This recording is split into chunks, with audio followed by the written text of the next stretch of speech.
So today it's my huge pleasure to have Hellen Mallon in the room with us, and she's one of those quiet superheroes. Got to know her really through one of our team, Nikki, who is amazing herself, and we've gotten to meet her through some of her journey, and she's going to tell you a little bit about that accidental hero that's in her that I think is in all women. As I listened to her for the warm up to coming in today, it's just one of those.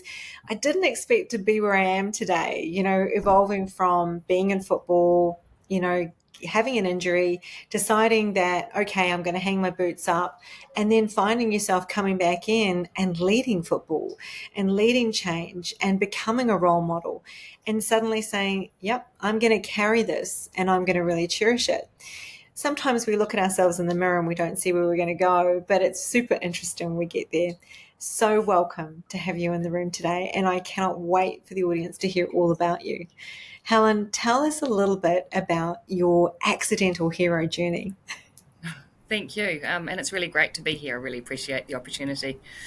So I first got involved in football around 20, 25 years ago as a teenage player when I set up a football club, a football team in Wellington. And I played for about 3 or 4 years until I received a really nasty ankle injury, created actually by another player. And realised that maybe playing wasn't the right thing for me. So fast forward about three years, our son was born, and he wanted to play football at about age 4, and they were very short on parents to help out with the team. So I put my hand up, thinking I'd be bringing oranges along each week, and ended up stepping into the administration for the team, and then taking on the coaching role because they didn't have a coach for these under fives. And so, as part of that journey, I did some research and took on some courses to learn a little bit more about football because I didn't know a lot. Um, but I really loved being able to be involved with the kids when they were running around on the field. And somebody at the club said, "Why don't you come and join the committee? We're looking for someone to help with some of our fundraising initiatives." So I jumped on board with that, and think within the space of about 5 years, I'd gone from the fundraiser to club secretary to the club manager, and then all of a sudden I was being voted on as the club president. And at the time, I thought, "Gosh, I'm so far out of my depth here, and don't know what I want to do. I don't know how I'm going to manage this role." But I Yeah. thought, well, there's no one else put their hand up to do it, and I'll give it a crack. So I worked on the junior North Wellington Football Club junior club committee for that was about 12 or 13 years I was involved with the junior club, and then the senior club asked if I'd come and join them to be a liaison between the two, which I, of course, stepped in and filled up with the minute amount of spare time that I had to help out at the senior club. And then there was a vacancy advertised for the Federation Board, so the Capital Football Board, which administers the strategic plan for football across the entire Wellington region, which covers Wellington, the Wairarapa, and Horowhenua. So I applied for that and was successful. And then joined the board in 2012. And then in 2018, after I'd been invited to attend a FIFA Women in Leadership program in Switzerland, I came back, and the board asked if I'd consider chairing the board of Capital Football, which at the time, again, similar to the junior club experience, I thought I haven't got the right skills or experience to be able to take this on, but they were very supportive. So I thought, oh, well, I'll give it a go. I mean, how hard can it be? And I certainly I took that role on in 2018. And had an absolute blast. Had worked with a wonderful, wonderful group of people on the Capital Board, and from there, a couple of them talked to me and said, "Have you thought about joining the national body?" And I thought, "Oh gosh, no, same story again. I couldn't possibly." And then I think a couple of things happened during 2023 when the Women's World Cup was here, obviously co-hosted with New Zealand and Australia, and there was a lot of conversation. I was invited onto a couple of the local organising boards to help with the strategic planning for some of the event, and I thought, gosh, there's a lot of information that I have that would possibly, be useful in sharing some of my views and thoughts with the national body. Although at the time it was a pretty big step for me to step out of the area that I was really comfortable in and move into put myself up for election to the national body. And then in May last year, I stood for election at New Zealand Football's Congress, and was up against the existing incumbent, which for me, I shy away from that competitive, having to push myself to step into an area that I was a little uncertain about. But because I have such a passion for the growth and development of football, not just in my region but across Aotearoa, it actually made the decision to step into that uncomfortable space a lot easier. And I was obviously very successful in gaining, being voted on by the stakeholder members, which in itself was a pretty special moment in my governance career. And I've been on the board of New Zealand Football since May last year. It's quite a story. And when you think about it, I know we also talked about this off air, and I might just mention it here, that you met Nikki when you were refereeing a game and she was a cheeky goalkeeper. And I think about the tapestry of what you just said, and as you flash through each of those quite significant roles in leadership, we think about, we don't design where we're going to be. Sometimes we know we want to go and have an impact. But so often, more than not, and if I can, kindly just celebrate that it is International Women's Month, not really worthy of just a day, we celebrate that, knowing that we are really community builders. So as mums, we will kind of say, yep, sure, I'll get in behind the tuck shop, or I'll go and do this and I'll go and do that, and I'll balance something else. And your story, I think, is a tapestry of inspiration for any woman who might be sitting out a portion of her life saying, okay, I've brought my kids up, now what? Because it is that, lack of skills we think we don't have that often we do have, because, you are managing so many things domestically when you're bringing up children, but you still have a history in work. And I guess I pick on that. I mean, I've never stopped working, but I do think of friends who sit there and kind of wonder, and even colleagues who are like sitting on the edge, I've taken time out, how do I step back in? And I listen to your story and I think, wow, what a great inspiration. Every step was, I don't know if I can, but you did. So in itself, you're remarkable, and also that humility, because you carry quite a role. If you want to just tell the audience exactly what that role is and number of roles that you have that'd be fantastic. Sure. Okay. So the role involves obviously setting the strategic direction for football in Aotearoa. And as part of my role on the board, I've also put my hand up to support a couple of the subcommittees as well.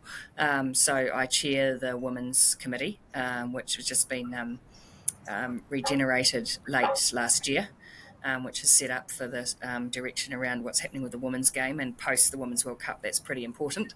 And also the Remuneration Committee, which sits in the HR space, which anecdotally is part of my day job. I'm responsible for HR. But I think certainly to answer your question, the role itself is, there's 10 board members on New Zealand Football's board, and we each bring a different skill set to that role and to our roles. And I think the tapestry that sits around the board table means that the contributions that each of us make are really varied, but bring about some really valuable conversations and discussions. You're refreshingly real also. So when I listen to what you're saying, it's a practical, caring, quite compassionate voice that I hear. And, I'm certain I've seen that decisiveness in you as well. There are leadership qualities we all kind of look at or aspire to.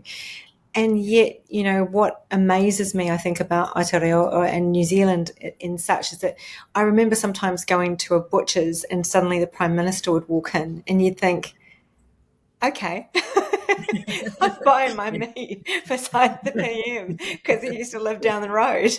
And, he'd have his security guys there and the kids would say hello, and that was great. And I think that's the beauty of New Zealand. And if you look at Aotearoa, you kind of look at New Zealand kind of brings some of that to us. It certainly brings a very much an embracing of grassroots. what do you think is going to push for the excellence for New Zealand football, and what leadership qualities do you look for in people around you to get there? Sure, no, good questions. I think touching on the leadership qualities first, I think things that are really important is the number one for me is really listening to what other people have got to say and making sure that everybody's got the opportunity to have a voice and to be heard. And sitting alongside that is, I guess, empathy, the communication, a level of humility and humbleness. I think um, it's served me relatively well over the years, although sometimes might have potentially held me back a little as well. But for me, the other biggie is really being resilient at times when I'm doubting and not sure if I'm about to make the right decision or have made the right decision. Just pushing through that and maintaining a level of resilience that helps to keep going. Yeah. So that's sort of the skill set. And sorry, the other half of your question was around. What do you think is going to be necessary to bring about that football excellence for New Oh, Zealand's sure. Aotearoa? Yeah, I think what really will definitely be necessary is just making sure that we've got our foot on the pulse around strategically what we're looking to deliver, and then carrying on the work that's already in place and been embedded, particularly since the Women's World Cup, the Legacy Starts Now program that has really embedded and shown a significant growth in particular in the females game, but female and so girls and women's space, but also for men as well. I think making sure that there's good platforms in place to provide opportunities for everybody to be involved is really important. Yeah. You touched on something important before too. I mean, I love listening to you say that listening was really important. Empathy is really important. I noticed that you hesitated and said, sometimes it's a good thing, sometimes it's not a good thing. That nurturing spirit, I think, is there. And I do believe, and as female leaders, sometimes there is that decisiveness, and then you have decisiveness with empathy, and then you have, okay, which line do I go to? So it does kind of produce its own balance. It What does. is Yeah. sometimes I It sure won't delve does. into that. I won't delve into Couldn't that. agree We could more. probably talk about that one for a while. We probably could. Yeah, there's Yeah. certainly. I mean, I was listening to something this morning. I think that Grant Cardone was saying, and I thought it flashed up on something he was saying. Like you could have, you'll always find that you've made the mistakes when you've been overly generous, and that might happen once, it might happen twice, but it happens three times. You've got to think, That's very, right? very sage, wise I was like, words. three times. Tell me about that one again. Okay. Yeah. So I think it's an interesting, I mean, I was like tongue in cheek thinking, okay, need to look at that one again. So strategies are really important, obviously, to produce, and I love that saying that culture will eat strategy for breakfast. And so Yeah. nurturing brings the culture, strategy is coming with decisiveness, precarious balance between the two. What do you think is going to provide the most effective culture for emerging talent to prepare them for leadership roles in football? Now, big question, strategies that you think are quite effective, strategies that you want to implement that could be really effective, because obviously from a grassroots game, we're not sitting there saying, okay, now start thinking about leadership, but Yeah. leadership's that precarious quality that you can breed within football. It doesn't necessarily need to amount to a title, but it's just leadership, right? Yeah, no. And I think it's a super interesting question, and I could talk about it for hours because actually it's the area that has probably got me to and brought me to where I am today. It's something I'm really, really passionate about.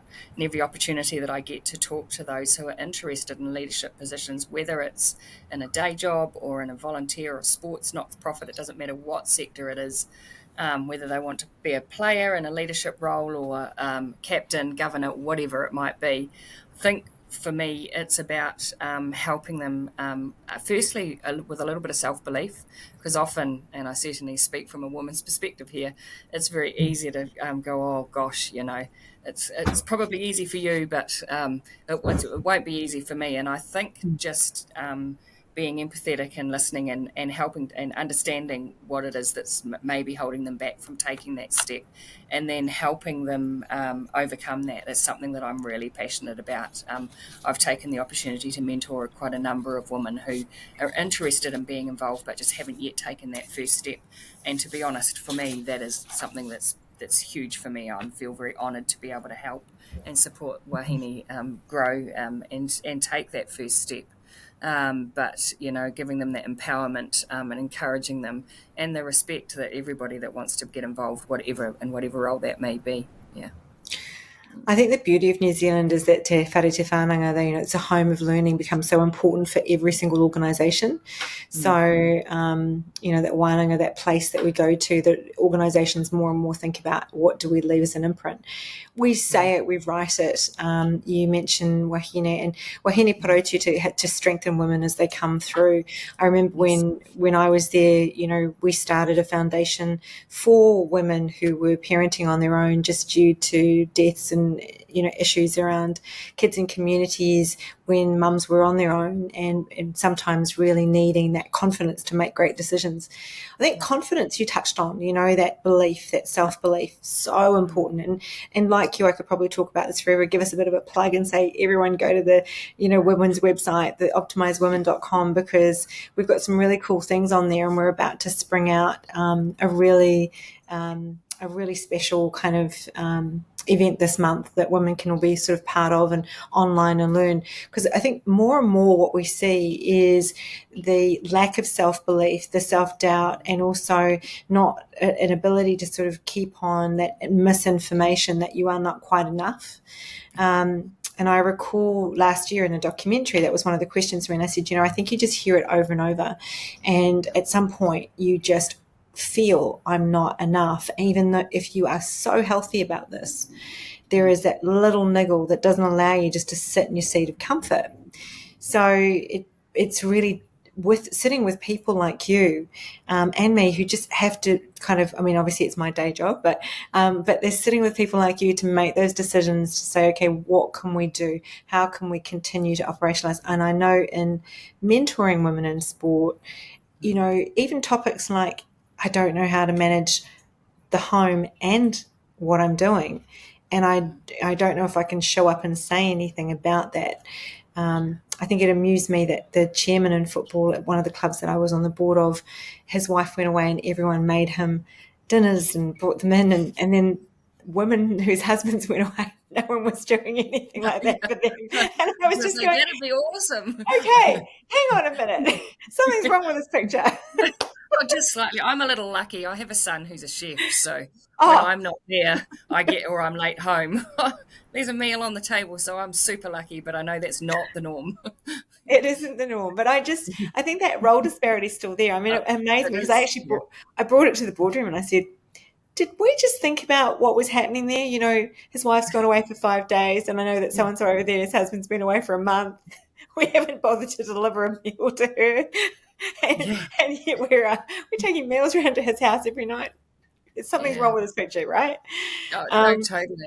I think something that you touched on that I really resonated with me was around the when you are when you're the self-belief, and I certainly had a fairly good dose of imposter syndrome through my career, and I couldn't say it's totally gone now, but I've managed to shift that from the self-doubt to how can I help others. And for me, I think that's one of the resilience steps that's been most positive and powerful for me in my own personal development and growth, to actually go, well, what does this mean for others? How can I help others and support them to be involved? And you talked about the women's the Optimisation Hub and the incredible work that you do, which I'm super passionate about. I did something similar with when I came back from Switzerland and set up a program to help females across football in New Zealand that wanted to shift into a leadership role, regardless of whether it was on the field or off the field. And seeing some of those women now involved in leadership positions, that for me is unbelievably inspiring to see that they have taken that step from being able to have those conversations and talk to each other about those fears. So things like, how do I balance home life, work life with voluntary work? and the like. So yeah. It's super important. I'd love to do something for your organisation if you want it. We'll give you a breathe program or something like that. We'll work something out that's really affordable, accessible for your ladies, because it's so much that we don't get. I mean, I think in professions we get so much thrown at us. In Yeah. sports careers and in education and in serving populations, we don't. No. We Yeah. just don't seem to get access to extra skills and that extra boot that we might need. And obviously, Yeah. there is a balance between the technical demands, and the tactical demands of what anybody has to do within a sporting environment. So you do need to know your stuff. You need to know how everything needs to work. You need to know what's happening tactically on the pitch. But there's also a little bit of, okay, so how do we apply what we need to in the room? If you look at the psychological, social, emotional well-being of female athletes, do you think that's shifting as a barometer? And are there other things that need to happen to support it? I do think it's shifting, and I think if I talk about it from a football perspective, I've seen quite a significant shift in the last um, I want to say probably 10 years, but or a shift in the last 10 years, but a more significant shift in more recent years. I think there's been a lot more focus and time and attention placed on the social emotional well-being and all of the aspects, because you can't have one part of a role. You can't be a technical expert in something when you haven't got the other parts all combined. And it comes back to that culture piece, and if you're in the right environment, you'll thrive. Yeah, thrive, not survive the environment, right? Yeah. So if you look at fostering mental resilience within yourself Yeah. and you think about it from the refereeing perspective, which is super Mhm. interesting, Yeah. and among players and coaches, Mm. what do you think are the most challenging areas in sport that you have to foster that? It's a good question. So you touched earlier on Nikki being the cheeky goalkeeper, and that's probably a really nice start into the story. So aside from my governance career, I have been a football referee since the early 2000s, which culminated in me as a female on a referee on the National Women's League, which was a fantastic opportunity for me to be involved on the field. But through the years of my refereeing career, and now I sit in a coaching assessing role where I support our elite match officials who are going on for higher honours. I had to spend quite a lot of time drawing on that very point on resilience, especially on the football field. More particularly, and this it might sound slightly sexist, it's not meant to, but the number of men's games that I turned up to referee, and there'd be the odd comments made around, oh, we've got a female today, this should be good, she won't know what she's doing type thing, and turning up and hearing that before I'd even stepped onto the pitch to start with was really hard.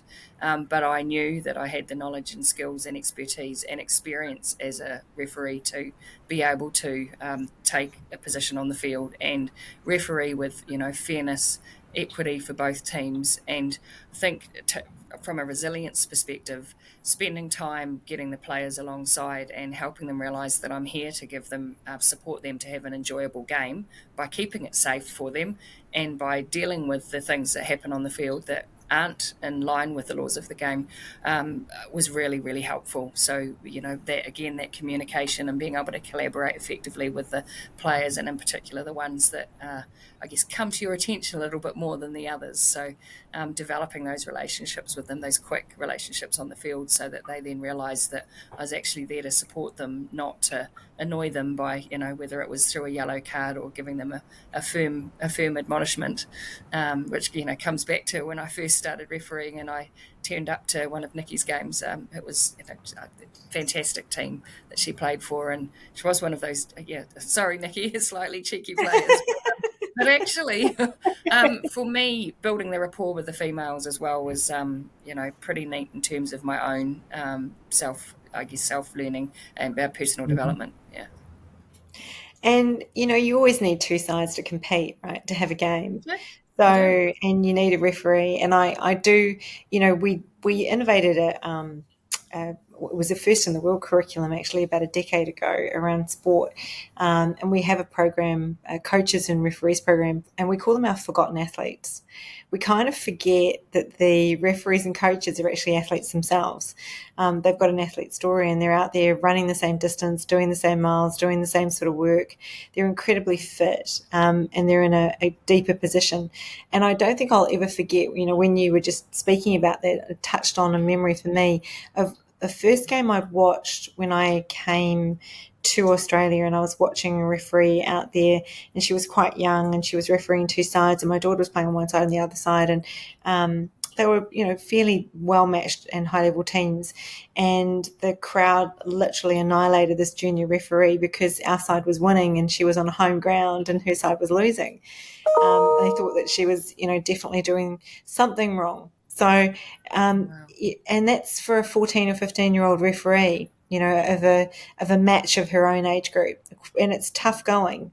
It's really tough going for them, and I think that's one of the things is that listen to you, your journey, and everything, and the way you're handling it. There's that calm demeanour. There's the ability to get through. But I do recall seeing this girl just literally bursting into tears at half time because she just couldn't take it. So, and that does sadly happen. And actually, it still happens. While I was involved, and still to a degree now for sure, involved with the Capital Football Referees, I set up a female-only referee program, which is now being administered across other federations across the country as well, for that very reason, to help support females so that they had a safe space to ask some of those questions that they might not have felt as comfortable in a mixed group setting.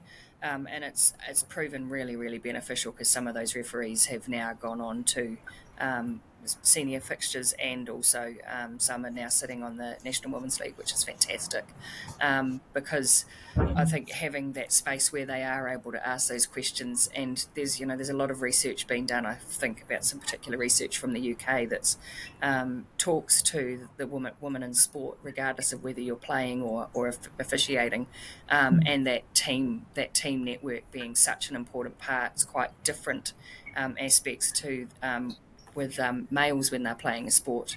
I'm happy to move teams and shift, whereas females like to stay as that cohort. So spent quite a bit of time developing a program so that they could have a cohort together where they felt supported and nurtured to be able to stick with it. Because we still unfortunately do see some of the female numbers dropping, coming in and then going again, because they need that additional support to feel okay about what they're doing. Yeah.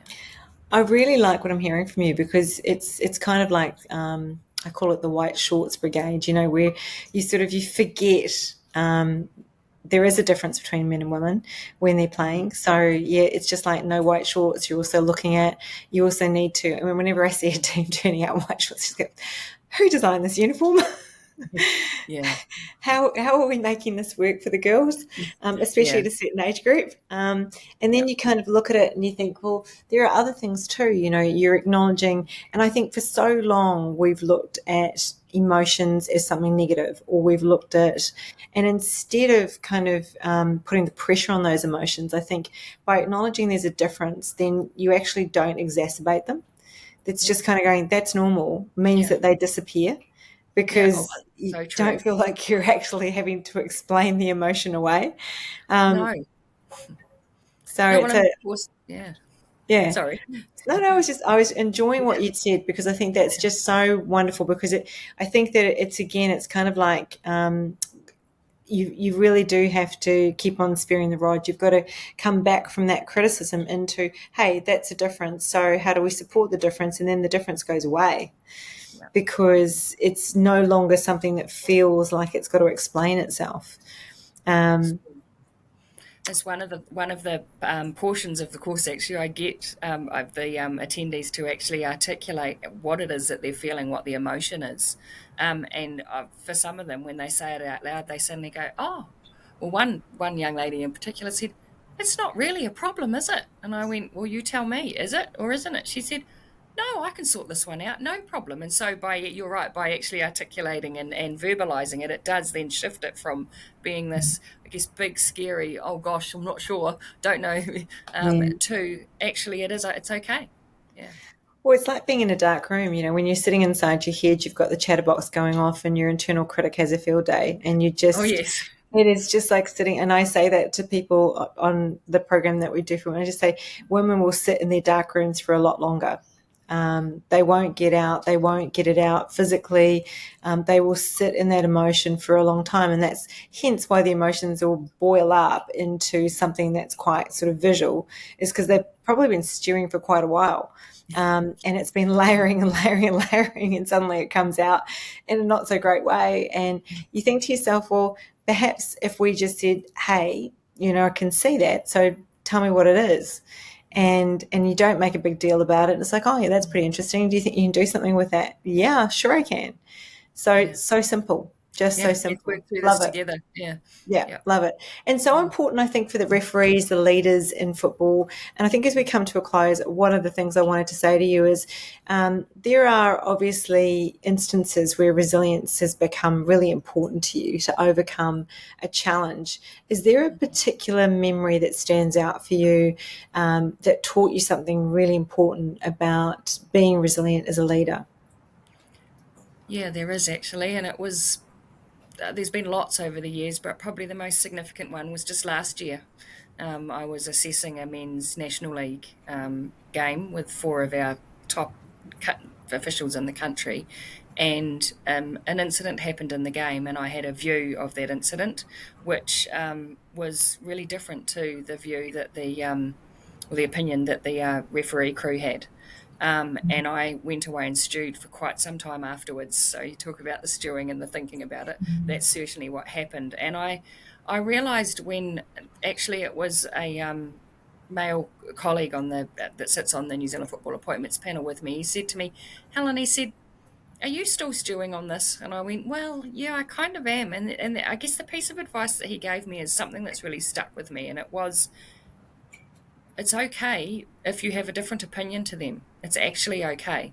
So it comes back to the comment you said before around the value in actually verbalizing how it is that you're feeling. And I thought, gosh, I coach other women to do this, but I wasn't doing it for myself. And it was a really good reminder to actually go, it's okay to have a different view, and it's okay if somebody thinks differently to you, because actually that, if I put that into a governance context, everybody around the board table, I like it when people have got different views, because it leads to more robust discussions and much better outcomes. So for me, that's really sat with me since last year, and been a really good reminder that resilience through challenging times is actually, it's a growth thing. And I look at it now through a slightly different lens as being something that's really healthy, rather than something that I'm scared of. So I take from today's conversation that difference is something we should embrace, I that it's absolutely, very yeah. important to speak up, to be Yeah. authentic, to be real. Emotions are part of us, so the Yeah. less song and dance we make about them, the better, because then we can get on with the job. And I think it's equally important to give deference to humility. Self belief is obviously one of the most important traits a leader can have.